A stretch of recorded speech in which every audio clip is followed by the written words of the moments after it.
Hi, this is Vincenzo And this is Giacinto at Calendbook.com, and today we're going to take a look at webhooks. They are another kind of integrations. There's many providers like make.com. We'll take a look at how they work. Once you sign in, you can create a new scenario. Click on plus here, search for webhooks, and click on custom webhook. You add one, and now you're okay and good to go. You can add another module. There is thousands of modules. For instance, Google Sheets, so that new bookings will appear as a new row on Google Sheet.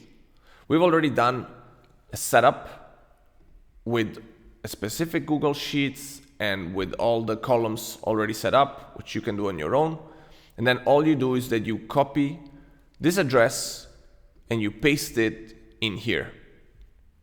And now it's added, and you can even do a little test and see if it works. And it does work. And now we can test even with Giacinto. I can book you live so we can see. There you are. Done. That's it. Let us know if you have any questions in the live chat, and let us know what your favorite webhooks integrations are. Thank you. Bye. Bye.